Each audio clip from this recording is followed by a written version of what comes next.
reference, and I'll let Jim take it from here. And let me hand over the screen.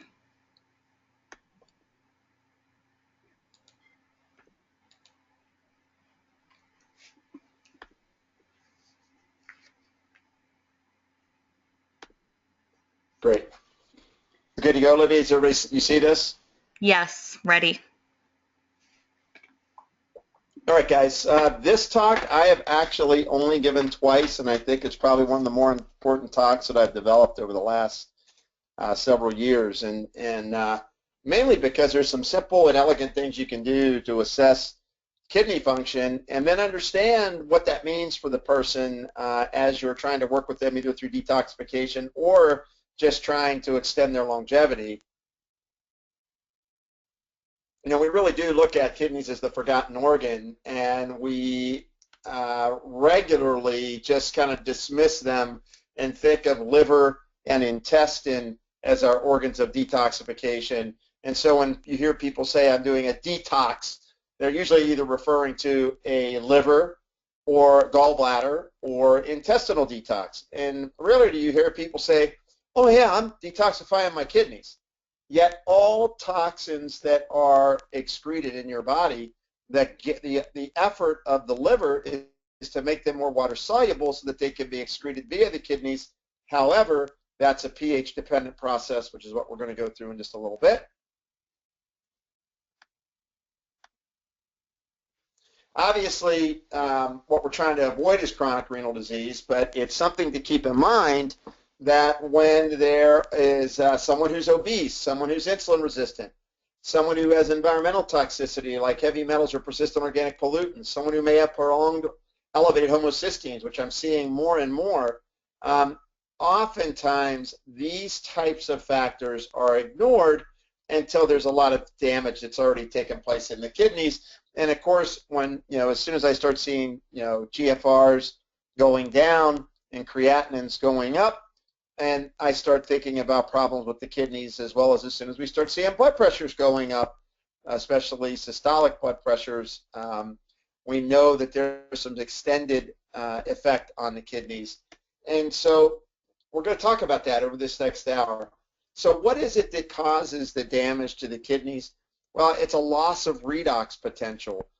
You lose the glutathione support that helps buffer the work of the kidneys in the glomeruli. And so the loss of redox homeostasis and heightened free radical activity literally is the pro-inflammatory, pro-fibrotic event that leads to things like renal hypertension and, of course, damage to the filtering ability of the kidneys. So when glutathione is low, when glutamine is low, when nitric oxide is low, you're going to see more problems related to the kidneys. And sometimes it comes on quick. It's like a cliff, and I know you guys have seen that. And obviously, chronic renal failure is associated with oxidative stress in the nephrons, so decreased glutathione, SOD, and catalase. Melatonin actually is very interesting, that it reduced free radical species involved in renal blood flow in a rat model. I just put that in there as a little interesting little tidbit. But we know in humans that oxidative damage leads to free radical forces that attack the nephrons. And so when you have a reduced pool of SOD, a reduced pool of catalase and glutathione, you're going to be in trouble. And this is what you're really fighting against, right? We're fighting against the forces of all these various free radicals, superoxide anions, singlet oxide anions, hydrogen peroxide, hypochlorite, nitrites, peroxyl nitrites, oxidized LDL, which is a huge one for kidney damage, right? I mean, when you have increased oxidized LDL, that's big damage to the kidneys. Lipid peroxidation. So there's a whole bunch of different free radicals that tilt the favor to the side of damage and to the loss and the reduction of redox poise or redox potential. And so as you look, you can see that as oxidative stress goes up, your antioxidant defense goes down. So the need for keeping a rich pool of vitamin C and E and vitamin A and selenium, and I would add zinc, incredibly important, along with glutathione. So whether you're using a liposomal glutathione or an acetylglutathione orally, or you're using things like aged garlic extract to stimulate glutathione through its S-allyl cysteine donation, what you're looking for is building up your antioxidant defense network to neutralize the negative effects of free radical damage, which can occur due to normal metabolism. A thyroid is too sluggish, a thyroid is too fast, or it could be due to abnormal amounts due to the fact that there are nutrient deficiencies, and therefore detoxification can't occur as it normally would, and you can't clear toxins, or it could be due to environmental exposure, obviously. And so there's a lot of these forces that are on renal tissue, obviously redox imbalance being one of the biggest, which stimulates changes in the renin-angiotensin system. And of course, what's commonly used are ARBs and ACEs. And what I always tell people is you'd think you'd use an ACE inhibitor over an ARB, because at least with an ACE inhibitor, you're reducing the amount, the total load of angiotensin II that's being produced, instead of just blockading angiotensin II receptors. And then, of course, we have to deal with sympathetic nervous system drive that's upregulated, obviously, with people with high cortisol. So if you're thinking of triads, this is a triad 1 stacking with triad 3, cardiopulmonary neurovascular, stacking with triad 4. So we've got cortisol and adrenal causing an increase in sympathetic tone, causing a restriction in the neurovascular network, that's triad 3, resulting in, down the chain, damage to the kidneys because of poor perfusion and renal hypertension. And at the net of that, with increased cortisol, comes more sodium retention, increased spilling of magnesium and potassium. So markers that you can look at for accelerated damage, there's a whole bunch of things you could look at, guys, but the first one you could look at would be SOD, right? You can look at superoxide dismutase. You could get that through Dunwoody Labs. You can look at myeloperoxidase, which you guys have a variety of labs for that. Oxidized LDL is great in terms of a marker for kidney damage. VEGF as a marker for peroxyl nitrite triggering. And then, of course, microalbumin in the urine. Beta-2 microglobulin in the blood is a blood-brain barrier point, but also to a certain extent kidneys as well. And then, of course, 8-deoxyguanosine is a marker of damage, DNA damage and methylation damage and oxidative damage. And then I think one of the unsung heroes, which is dirt cheap to do, is a pH of the urine or saliva. In particular, I like doing them together. But definitely when pH of saliva is less than 6.8, pH of urine less than 6.6, you know that they are accelerating their oxidative damage on their renal tissue.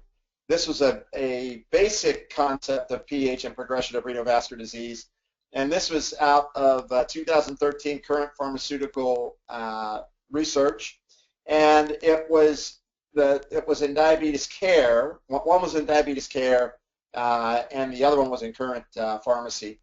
And so they looked at 300 diabetic patients over 10 years and tracked the urinary pH had a negative correlation with deoxyguanosine, meaning that the higher the pH, the lower the deoxyguanosine, the lower the pH, the higher the deoxyguanosine. Urine pH is a useful predictor for the marker of onset of renovascular disease in people with diabetes and aids the precipitation of uric acid. So you can look at urinary or serum uric acid also as an interesting marker, and we're seeing a lot of people trending high normal with their uric acids. These issues are also common in CKD and obesity, meaning that the same kind of issues of increasing uric acid, reduced urinary pH, driving these issues, common in other conditions. And what the conclusion was that over a decade of improvements in both blood glucose, lipids, and blood pressure that occur with drug therapy, the number of drugs went up significantly in the trial. No improvements were seen in obesity, acidosis, fatty liver, hyperuricemia, nor could the advancement of renovascular disease be halted. Lower urinary pH directly correlating to the need for interventions, and therefore the study follows up. This is what's important, guys. This study followed up the findings in previous non-diabetic populations. So what you can see is that as your urinary pH is lower, it's creating all sorts of damage and increased free radical issues in your body. And it makes sense, right? Because pH is a reflection of hydrogen ion concentration. So low urinary pH is linked to accumulation of visceral fat, methylglyoxal, and methylglyoxal is a byproduct of insulin resistance, right? It's 2,000 times more damaging than oxygen free radicals. So methylglyoxal is an advanced glycation end product. Low urinary pH is actually associated with hypertension. It's also with increased intrarenal oxidative stress. And of course, when pH is low, you trigger angiotensin 1 to angiotensin 2, which creates smooth muscle vascular growth and then causing renal hypertension. Alkalinize to spare the kidneys is the concept of the night tonight, guys. It's in this case, they looked at Journal of the American Society of Nephrology 2011, and what they did was they gave bicarbonate to suspend the proteinuria-induced oxidative damage. So alkalinizing the urine suspends the damage on the kidneys. Now, we have a different way of thinking about doing that, right? We could think of squeezing a half a lemon in water and drinking it twice a day. We could think about magnesium and potassium, especially potassium citrate, magnesium glycinate. We could also think of a new form of powder called a hydroxide, which is really interesting, that's coming out in a powder soon in the U.S. So that's very interesting as well for alkalinizing both urine and blood pH, and salivary pH. Blood pH stays constant. But they've used bicarbonate to reduce the need for dialysis. So just this is kind of telling you that also that when the lower the pH is, the more the intimal media thickness occurs. And so what this is basically telling you is as pH goes down, all the vascular forces, including heart rate, there are a lot of things start to get wonky or sideways when you are acidic in your urine. And this, of course, is just showing what process is going on that's generating these free radicals, right? So, we know that LOX and COX triggers an excess of LOX and COX. So whether your lipopolysaccharide is triggering COX and LOX via NF-kappa B, whether mitochondrial oxidative force phosphorylation is creating superoxide anions, whether you're deficient in SOD or catalase and therefore holding on to your hydrogen peroxides, or you're making more peroxyl nitrites because of the lack of nitric oxide synthase. In the end, all of these forces are what's generating the damage to kidneys. And guys, I think you're going to see a plethora of people with chronic renal or classified as stage 3 CKD because of environmental burden, lack of effective management of their glutathione, insufficient management of trace minerals, which is key to the pH. And then when you throw on top of it that then we try to detoxify these folks, remember, acidic pH in the urine means when you go to detoxify, that clathrated toxin or that biotransformed toxin can be disassociated and then liberated in the kidneys, causing damage. So a lot of these are the forces that are working against the kidneys. So whether it's the RAS system, lipid peroxidation, which we talked about, oxidized LDL does tremendous damage to the kidneys. Obviously, elevated blood sugar is known to damage the kidneys, as well as the byproducts of it, meaning more epinephrine and norepinephrine. Inflammatory cytokines, which can be triggered by all sorts of issues, from fatty acid deficiencies to infectious vectors to other nutrient deficiencies to environmental pollutants to psychogenic stress, you name it. Obviously, endothelial growth factors, the peripheral nervous system, both sympathetic and dopaminergic, and environmental intoxication and diet. These are all the things that are weighing down the kidneys. And guys, I'll tell you what, you can rebuild your mucosal barrier easy. You can help the liver regenerate itself. And I've seen where we've been able to turn around kidneys from the standpoint of increasing the GFR and decreasing creatinine, even in people that were just pre-renal, pre-going to dialysis, you could turn them back to a CKD case, and in some cases even further, but you have to understand what you're trying to do, especially as it relates to detoxification. And of course, who's got accelerated risk? Cardiometabolic folks are, and occupational hazard folks are. And of course, VEGF has a lot to do with chronic renal failure. When VEGF is up in people, it also is correlated with C-reactive protein going up, zinc, TNF-alpha going up, zinc copper dismutase, SOD, is up, meaning that we're upregulating, trying to detoxify, and of course total peroxides are up. And then obviously this is the biggest issue, as your nitric oxide pool goes down, your peroxyl nitrite is triggered, and as your peroxyl nitrite is triggered, that causes vascular adhesion molecule 1, which of course causes oxidized LDL to get sticky, and then of course you start to create these wonderful dynamics on the endothelium of embedded small particle LDL that's been oxidized, a stickier endothelium, an adhesive endothelium. And then of course realizing that you also need, the kidney actually is where you biosynthesize arginine, which is very important in terms of the vascular dilation. And then of course there's the, this is highly dependent on methylation. So as the glutathione pool goes down and the ability to utilize glutathione goes down, we don't have enough arginine synthesis, and therefore we don't get vessel dilation. And and so this is interesting that nitric oxide is critical in ischemic damage to the kidneys. I think you could think of beet juice crystals, right? So if you guys, since I don't believe this is for CE, so I love Neo 40. Neo 40 is fantastic for improving vessel dilation and helping to remodel the endothelium, as is vitamin K2, as is aged garlic extract.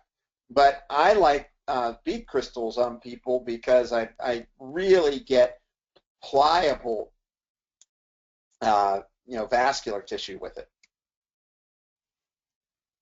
And this is one where you didn't want to use arginine. This was a rat model on someone that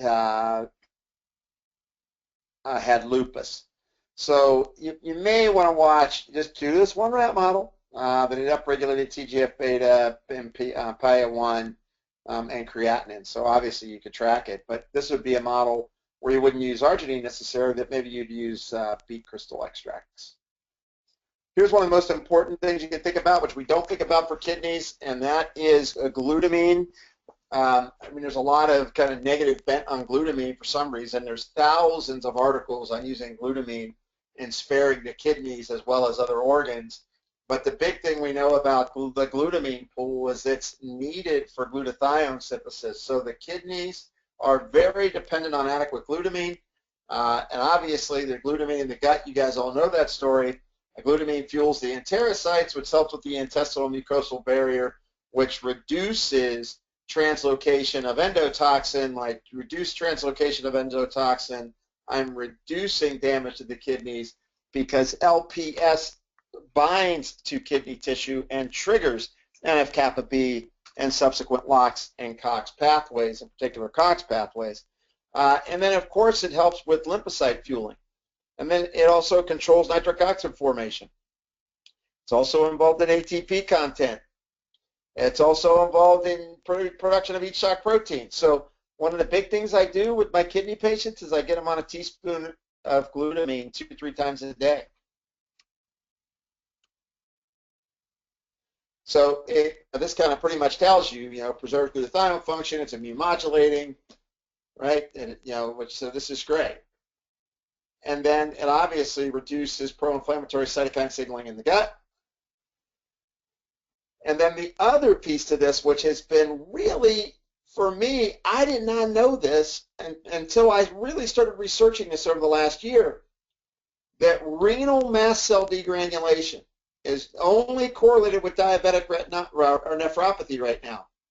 That there are changes in mast cell numbers in the kidneys, and then the renal mast cells produce TGF-beta 1, TNF-alpha, which creates histamine, and this is a really underappreciated point of focus in renal damage. So when you think about people who are have dermographia, have welts, have hives, have urticaria, have histaminic arrhythmias, they're also probably triggering mast cell release of histamine in the kidneys as well, and therefore even that much more important to get them on antihistamine strategies like correcting the gut and using things like quercetin or diamine oxidase to neutralize the kidney mast cell degranulation that is occurring.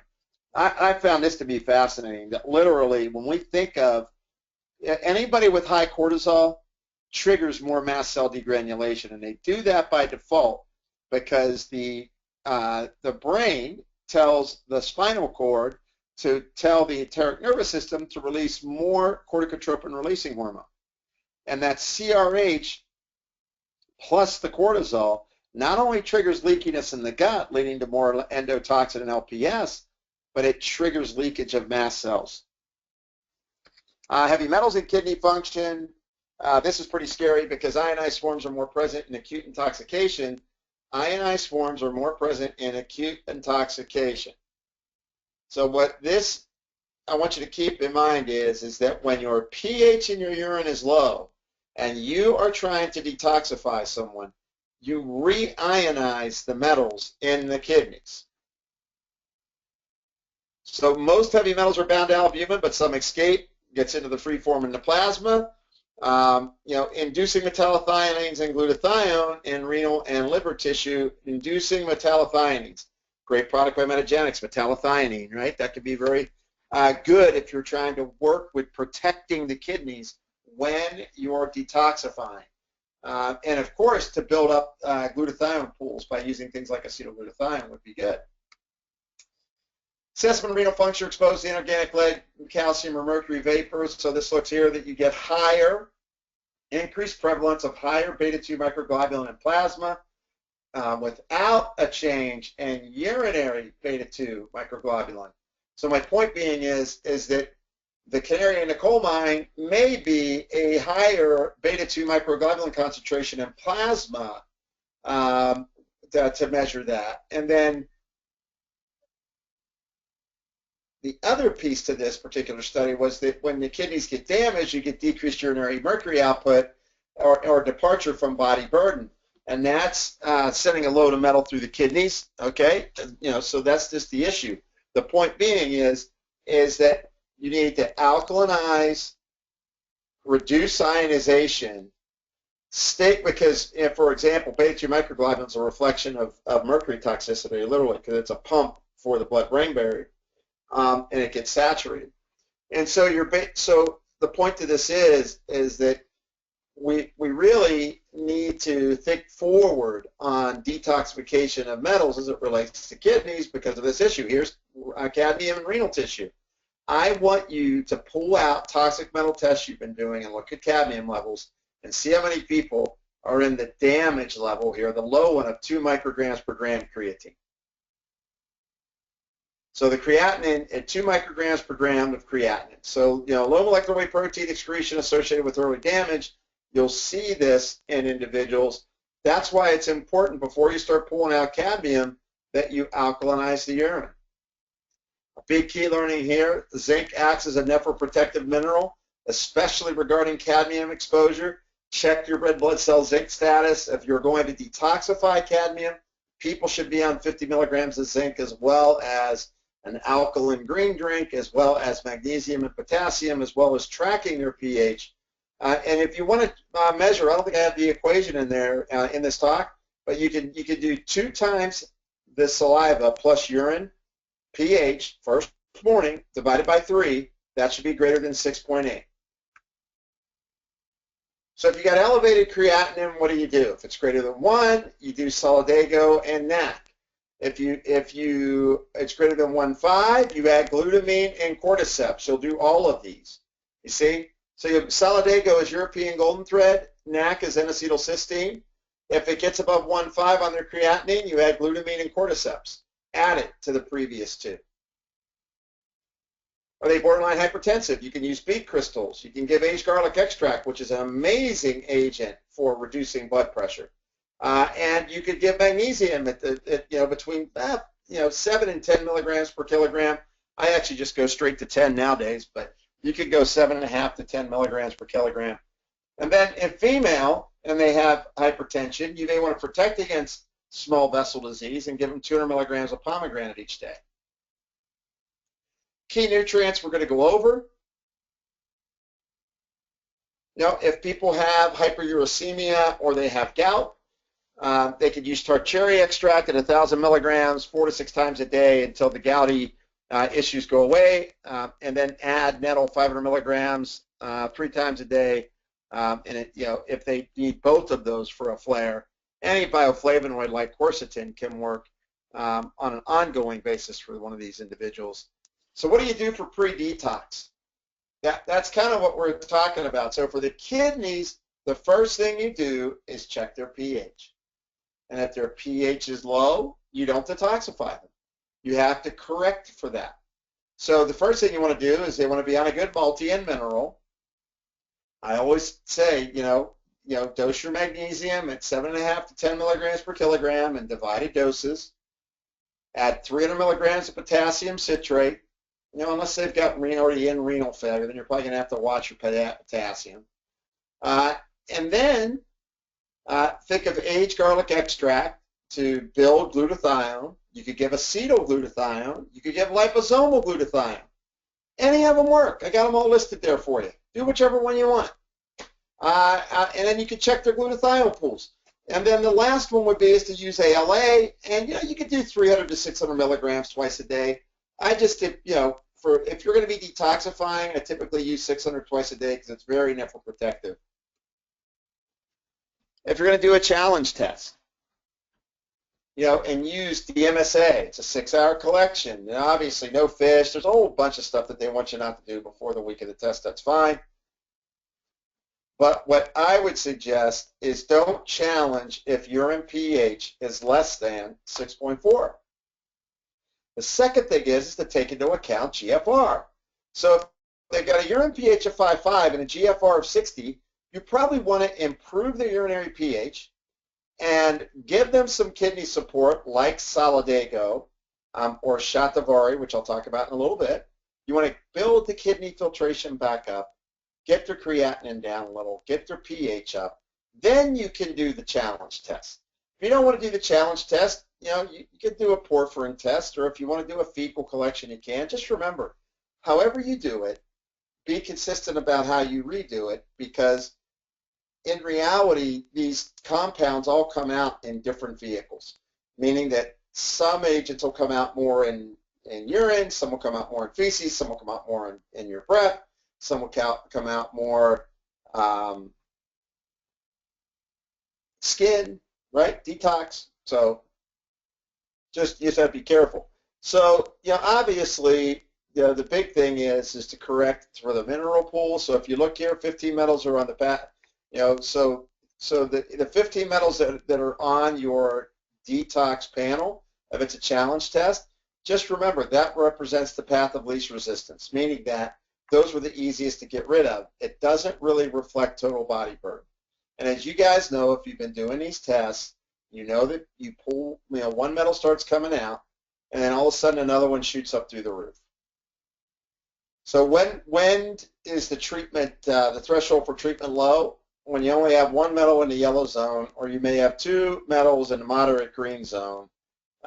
Just remember, if you're a poor excreter, that may fool you. Those readings may be artificially low. So you may want to, if you suspect metals on somebody, you may want to give them some lightweight detox like fulvic acid or chlorella or both, and then retest them in 2 months. A lot of different chelators that are out there, DMSA, thiol resins, EDTA suppositories. I love the nutrients like fulvic acid, and then of course supporting drainage, right? So when we look at drainage, it's lymph and kidney.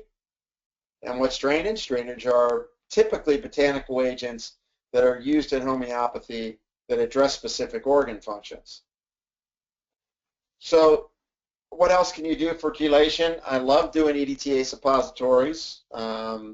Thought to be specific for lead originally, but when we did the clinical trials in humans on them, we found out that they pulled a lot more than just metals, probably due to the fact that it was pulling out so much lead, the body's detox pathways could move out other metals then. That's more than likely it. And EDTA's affinity is more for lead, but more than likely that's what it was doing. It was disposing of lead, and then it was allowing for other metals to come through. And then you could do those EDTA suppositories, once or twice a week to up to 3 or 4 nights a week if you want. You can combine it with DMSA if you're using DMSA, but if you're using DMSA, probably just 2 days a week, 500 to 1,000 milligrams. I always tell people if their GFR is under 70, probably just 500 of DMSA. And then ensuring metabolic support is just make sure they're on drainage and they have adequate minerals. And then if you need to use something very conservative, meaning very, very effective, but a little bit slower, is the thiol resins like IMD that that binds in the vasculature of the bowel. So that's really interesting. So the thiol resin can be really good, especially if you've got a fragile renal case. Just remember, if you have ongoing sleep issues, stress, and borderline CKD, think cordyceps and melatonin. Ongoing sleep, stress, borderline CKD, think of cordyceps and melatonin. Just a key concept. These are 2 biggies: cordyceps for the stress and the kidney support, and of course melatonin for the sleep and the kidney support. And so then what we're going to do here this last hour is talk about how do you use these agents of detoxification. And so the first is dandelion.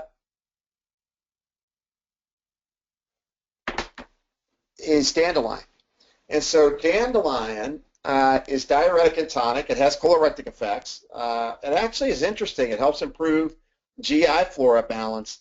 But really, it's somewhat of a drainage product for the kidneys. So dandelion, typically you'll see it if in tincture, 20 to 30 drops 3 times a day, or if it's in a pill, it'll be in a lot of formulas like, Renopat D is the one I know I designed for compounded nutrients that has dandelion and shatavari and solidago in it, along with some liver support. But dandelion is pretty interesting. Shatavari, this is why I like shatavari in my kidney agents. If you look here, it's an immunomodulator. So often, a lot of the renal dysfunction is because of increased free radical damage and the fact that the endothelium is being overexpressed with inflammatory signaling. So Shatavari actually balances Th1 and Th2 in your immune system, and then has a nephroprotective effect and also an anti-kidney stone effect. So I don't know how many of you guys use Shatavari, but this is an Ayurvedic herb, which has a very nice, interesting history to it. And the last important thing is it reduces free radical burden in the kidneys. Obviously, we've got multiple studies cited here, Journal of Ethopharmacology, methods and findings in experimental and clinical pharmacology. There's a whole bunch of different interesting discourse on Shatavari. So I use this a lot. Shatavari plus Goldenrod or Solidago, this is powerful.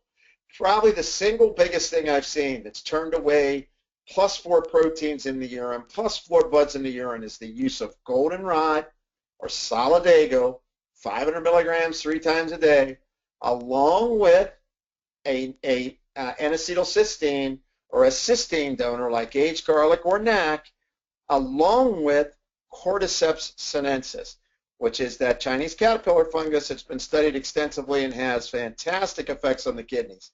So if you're dealing with positive proteins in the urine, positive blood in the urine, think of Goldenrod, Cordyceps, and NAC. Goldenrod, NAC, and Cordyceps. Really good.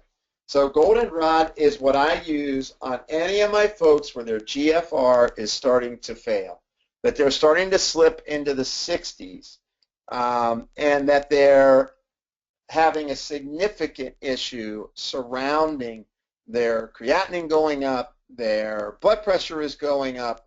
Think Goldenrod. EDTA suppositories, I kind of mentioned. The only time we're going to use EDTA suppositories, guys, is when you're trying to detox metals. I wouldn't start here. Straighten out the kidneys first with things like Shatavari and Solidago. Make sure the liver's detoxifying well. Maybe you need some glutathione. Obviously, in terms of SOD and catalase, what's better than milk thistle to stimulate SOD and catalase? Probably the single most studied herb for that reason. So that's really, and just to keep in mind, and in fact, that's why that Renopat, we've got milk thistle in the formula with the kidney herbs so that you can get elevations in SOD, catalase, and of course glutathione.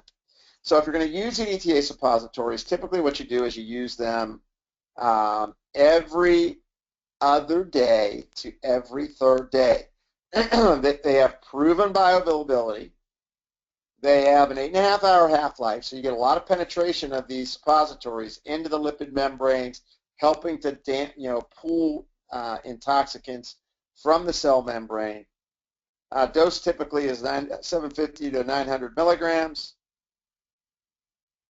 And once again, every second to third day, you're going to do minerals in the morning, put the suppository in at night. And you're going to follow up with minerals the next day. You don't do your minerals at night with the suppository. You take at least a 3-hour break between the use of them. And you're going to find a lot of things coming out of, I've had people with uranium coming down, fecal cadmium came down, obviously lead and mercury came down.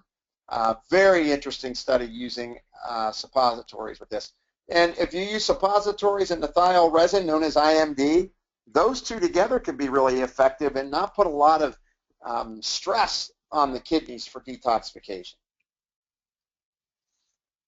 Glutathione, the only thing I'm going to tell you is, you guys know it, you got all kinds of different options. Central Pharmacy's got a great glutathione spray. Acetylglutathione is quite a good product. Designs for Health of this is acetylglutathione product orally. We know the acetylglutathione forms are bioavailable. And of course, the dose between 100 and 300 milligrams twice a day. And then alpha-lipoic acid, typically, why I like alpha-lipoic acid is that it's recharging your other antioxidants, such as C, E, and CoQ10 and selenium. And it also helps against neurotoxicity, hepatotoxicity, and nephrotoxicity. So, even if you stick at the low end of 600 milligrams a day, I think that's a good call with alpha-lipoic acid when you're trying to work on triad 4. And remember, in most cases, if you've got kidney problems, it's insulin resistance and cortisol creating a triad 3 shift, meaning that you're getting a neurovascular change. You're losing sympathetic or vagal tonicity, creating sympathetic dominance, losing vessel pliability, which then results in this pressure on the kidneys. Now, if they have a direct insult from metals, well, that could create a direct effect on the kidneys, right? So you could directly begin to, damage the kidneys if you've been exposed to toxic metals over a period of time. What to do with NAC? Obviously, I think NAC's incredible. Typically, I keep the dose under 1,200 milligrams a day. It modulates DNA damage. What do you look for NAC? Looking at the reduction in deoxyguanosine. So if you give NAC, look for deoxyguanosine going down. Aged garlic extract makes deoxyguanosine go down. It's known that toxic metal damage to the nephrons goes down when you give N-acetylcysteine. Once again, at 1,200 milligrams a day, you can go as high as 1,800, but usually I tell people between 6 and 1,200. Fulvic acid, you guys would be familiar with this as shilajit, which is another Ayurvedic herb, but it's really Ayurvedic food because it's made from plants that have ended up creating a peat or a a concentration of rich mineral ash. And these bind to lipid-soluble toxins and metals. And so when you look, they're called humic substances, right? So when you look at this, it upregulates enzymes, it pulls persistent organic pollutants, and then it chelates toxic metals. This and chlorella together are fantastic because they both target both metals and persistent organic pollutants, and I've had really good success and actually put together, once again, for compounded nutrients, we've got Trans Tox MP, which is a fulvic acid, chlorella, cilantro, and celery seed extract for the most part. That it really works quite well as an oral chelating.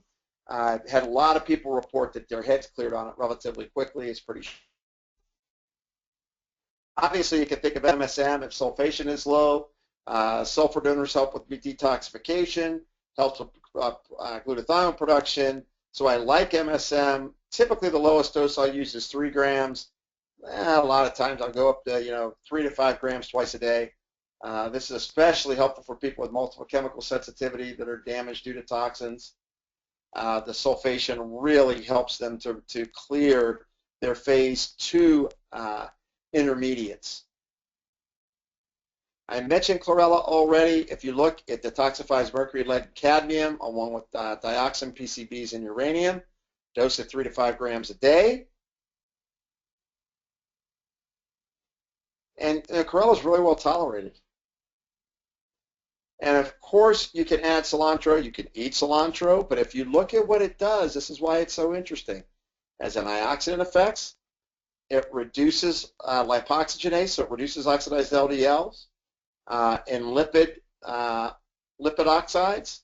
It has iron chelating activity, for your borderline folks that are high in iron.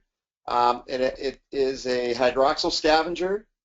It improves your SOD and glutathione, and then, of course, it's anti-lipid peroxidation. And then one of my favorites, of course, as you guys well know, aged garlic extract. It increases glutathione production. That's been shown. Has some antiviral properties, which is fine, but it reduces ox-LDL, reduces homocysteine, improves endothelial function. I would say go 1,200 twice a day if your goal is for all of that to occur. Really important. And there's great human studies on this, reducing blood pressure. I mean, great human studies, at as little as 1,200 milligrams a day. Probably one of my favorite herbs, which is really a fungus, it's caterpillar fungus, is Cordyceps sinensis. How do you use this? 1,100 milligrams 2 to 3 times a day. If someone has CKD, 3 times a day, 1,100 milligrams. If you're just protecting their kidneys, it's 1,100 twice a day. Very rare minor side effects of GI upset. If they're allergic to fungus or mushrooms, like truly allergic to mushrooms, then I wouldn't give it. But otherwise, I haven't had anybody have a negative effect of this other than GI upset a couple of times. It's real high in saccharides and sterols, which make it quite interesting. The water extractions, I like a lot of this. And why is cordyceps so big? 1, it improves oxygenation. And 2, it enhances kidney function, improves elimination of toxins. 3, it protects against toxicity to the kidneys. And that's big. It also acts as an adaptogen. Lo and behold, it increases serum levels of SOD, which is one of the major things that protect the kidneys against damage. And of course, it will help to regulate, vessel and endothelium, but don't look for it to drop somebody's blood pressure out. And this is probably the number 1 thing I reach for if people are going through chemotherapy-related kidney disturbances. So if you want to protect the kidneys during chemotherapy, cordyceps and solidago cannot be beaten. Other important things to consider, you can do lymphatic and kidney drainage. really, both of these, you begin with these. So you can get drainage. I use PHP. They've got kidney liquescence and lymph liquescence. I use lymph liquescence if it's more lower extremity. I use DJ liquescence if it's more upper extremity. But a good way to think about this is I did this on a case today. Literally, first time testing her, and she's puffy, and I know her GFR was like 75. I'm putting her on drainage for 30 days, along with building her mineral pool, and increase mag, increase potassium, get the pH straightened out, address some of her stress response issues, and then in 30 days she'll come in, and we'll see what we need to do with her. But her pH was 6.2. Salivary pH is 6.2. One of the other things that you can think of is oligotherapy. This is when you're giving minerals and you're either not effective at seeing them get a result, or if you're trying to give a mineral that's ionized that will attach to where the metal has been attached, so the metal ligand gets displaced, and so you can use oligotherapy. Obviously they're triggering catalytic functions, improving on electrical charge, which, by the way, guys, electrical conduction is a huge way that we get things done in the body. And then some work by redox, right? So redox potential. So how do you use oligotherapy? 15 to 20 drops, on an empty stomach typically. It's a little bit short today in an hour. We need to do a course just on oligotherapy. Maybe we'll do that, Libby. We'll do a oligotherapy introduction on an hour in on itself, because it's a topic for an hour in and of itself.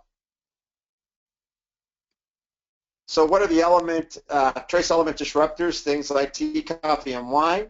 Antibiotics will bind to your zinc and copper enzyme substrates that reduce your superoxide dismutase. So if you have somebody chronically on antibiotics, typically their SOD pools are poor. If they're eating a lot of grains and beans and legumes and nuts and seeds, which, by the way, guy, everybody's going vegan, everybody's drinking pea and rice proteins, it's important to think of these. You're going to see the binding up of some of the enzymes receptor substrates with a lot of these, kind of concentrated vegan foods that are out now. And of course, pH and temperature and meds all can cause a problem with enzyme substrates. And honestly, let's go through them. Okay, let's get a couple points here. Let's get the most important ones. Oligo copper gets depleted when you have too much zinc. If you got high stress, you may have low copper. Why is oligo copper important? Because copper enzyme substrates are needed for SOD. Copper enzyme substrates help to balance your ability to keep fungus in check. And so oligo copper can be invaluable if someone has low copper or their copper enzyme substrates are bound up by a toxin. Zinc, cadmium is a big one for zinc. Mercury is a big one for zinc. We use oligo zinc in order to activate zinc receptors, so that's everything from wound healing to improving immune response, so thymus tissue, to glucose regulation. So super important for hundreds of reactions. And so I think oligo zinc. I'm giving zinc, but I'm not seeing a change in someone's sex hormones, or I'm not seeing a change in their aromatase activity, or I'm not seeing a change in their wound healing. Think oligo zinc, which is an ionized zinc substrate. And of course, oligo magnesium, muscle contractions, muscle cramps, hyperacidity, central nervous system, hyper-aware or hyperactivity, hypervigilance, any of those. And remember, mercury binds to magnesium receptors. So you end up with perseveration, neural activation. People have trouble with sleep, obviously. And so this is a big one. So sometimes when you get magnesium, it doesn't seem to be working. Think of Oligo Magnesium. And then, of course, oligoselenium is to activate selenium receptors so that the selenium you're giving can work, and now you can detox mercury the way you should, and also help convert your T4 to T3. I know that you've worked hard at getting people to go T4 to T3. You're even giving them selenium, and it's not making it move from T4 to T3. You've given them 7-keto-DHEA, and it's not moving. Try oligoselenium. So what are the key things to check, once again, for your kidneys? In summary, urinary pH, salivary pH. Here's the calculation: salivary pH times 2 times urinary pH divided by 3, or plus urinary pH divided by 3, should be greater than 6.8.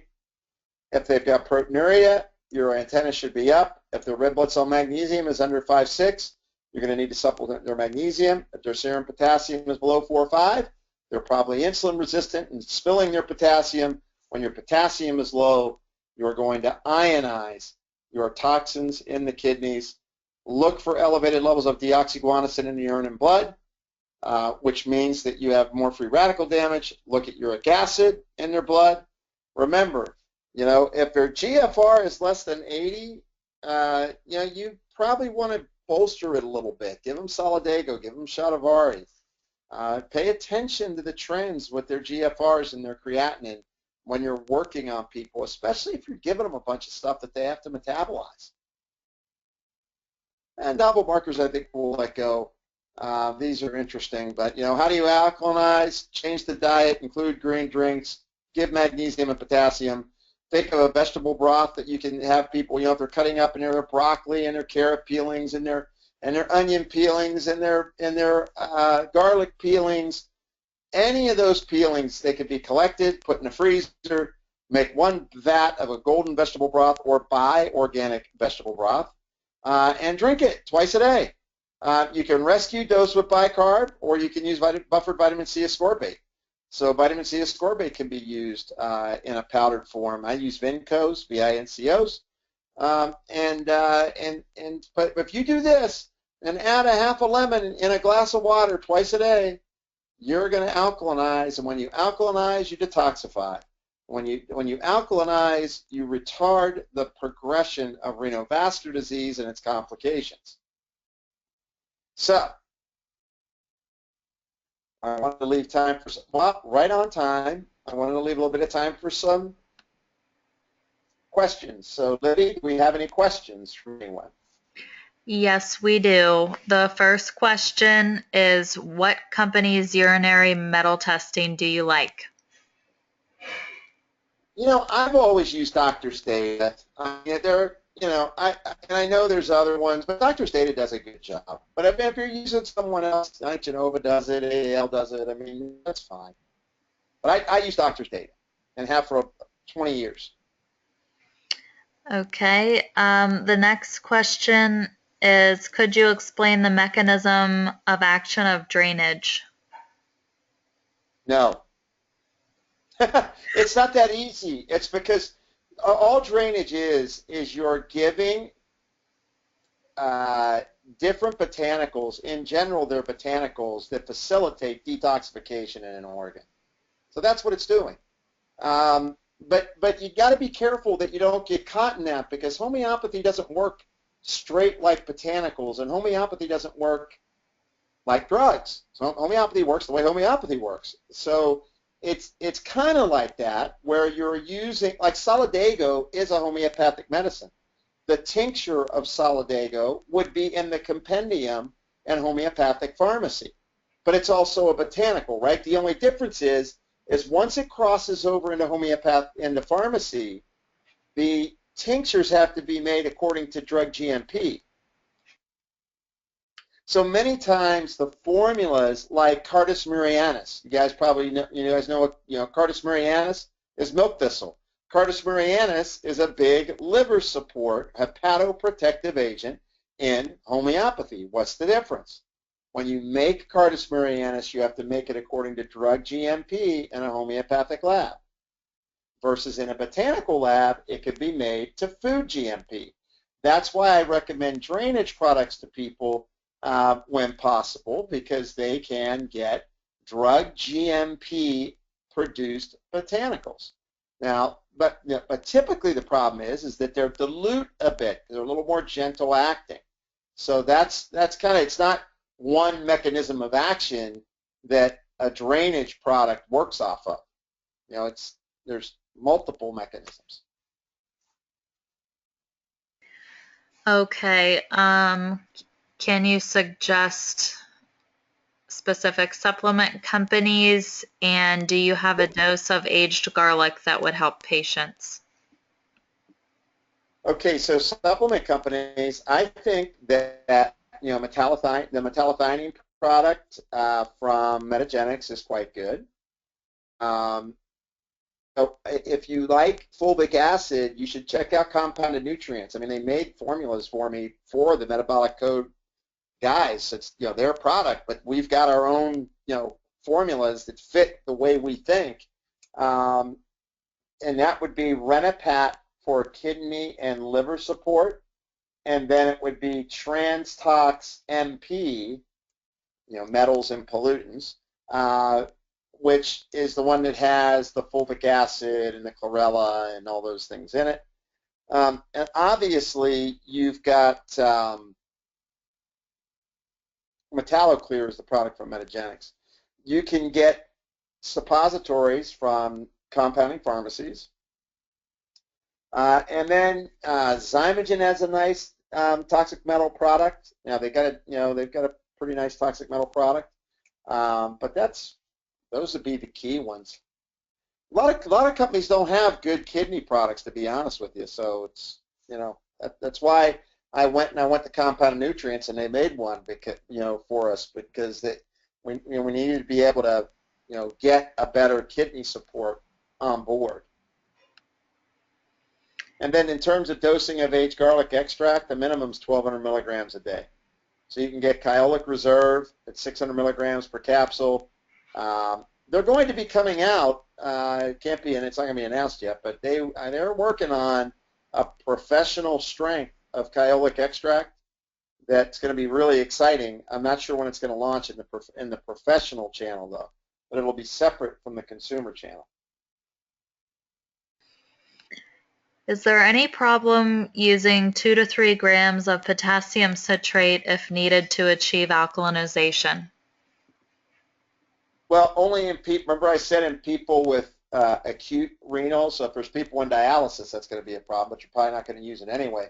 But 200 milligrams of potassium citrate a day is not a lot of potassium citrate. So you just track it and see if their serum potassium levels are going through the roof. All right, cut it back. Alkalinize them using a green drink and magnesium and lemon water. But potassium citrate really is quite good for the kidneys. And so I don't typically see problems with it. Have you seen a correlation between kidney stones and inflammation and oxidative stress?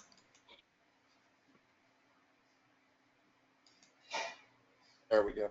Well, that was that slide that I had there, that you get oxidative damage and inflammation will lead to consolidation of kidney stones. So yeah, you'll see that definitely.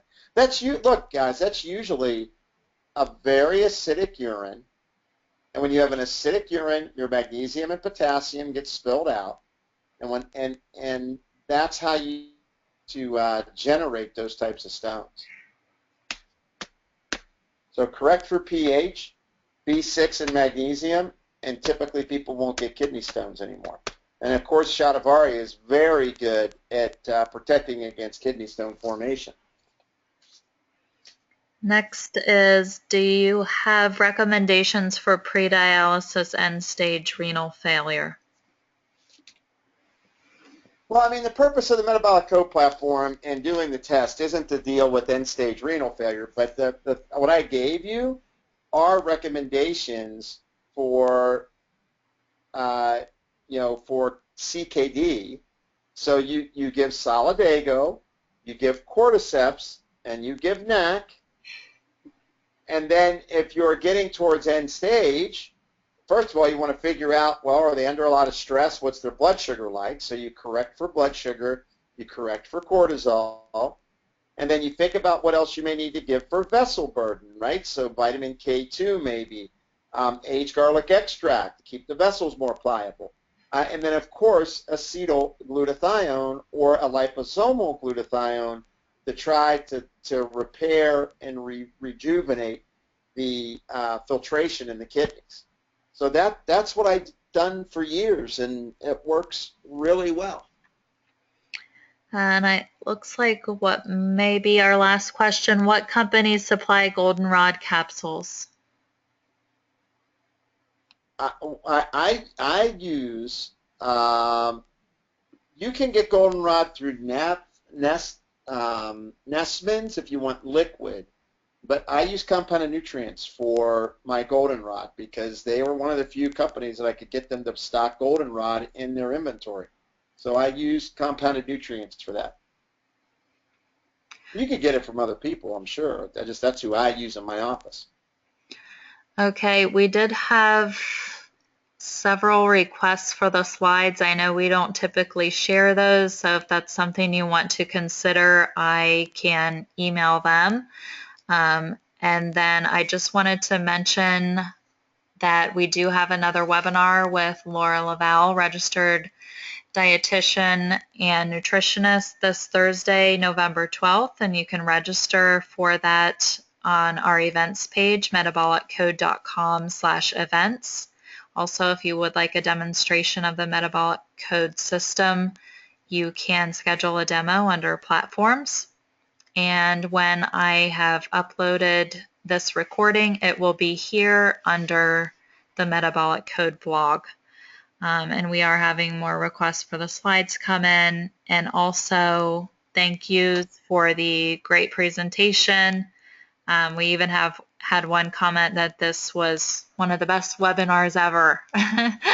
Well, look, guys, here's the deal. Here, I am more than happy to share these slides, but I just have to tell you, you have to use them for personal use only, because I've put in a tremendous amount of time and research on them, and I'm not accusing anyone of anything, but it's just that somehow slides get circulated, other people start using them, and then all the effort we put into kind of creating this Metabolic Code education initiative starts to, kind of crumble on us. So I'm more than happy. To be able to share these. So, Libby, we'll work that out. And with you having this amount of people asking, there's a need for them to get them. So we'll make sure it happens. Okay. Well, I'll be glad to facilitate that. And just want to thank everyone for being here this evening, and I hope to see you again Thursday at Laura Laval's webinar, and I'll have the recording up as soon as possible in the next 24 to 48 hours. It looks like we have one final question that will sneak in here. Oh, okay. Do you ever do 24-hour UAs? I don't, only because most of the time people mess them up and it's an inconvenience. Usually I'll do a 6-hour collection. If you're looking for something other than that, if you're screening, kidney function or something where you're using it, that's fine. But if it's for toxins, typically I do 6 hours because it's the easiest. But I get, how some people like doing the 24-hour collection. No problem with doing it. Okay, thank you so much, Jim, for your time. It was a great presentation this evening, and thank you everyone for joining us. We appreciate you being here and look forward to seeing you at the next session. Great, guys. Thanks a lot. Appreciate it.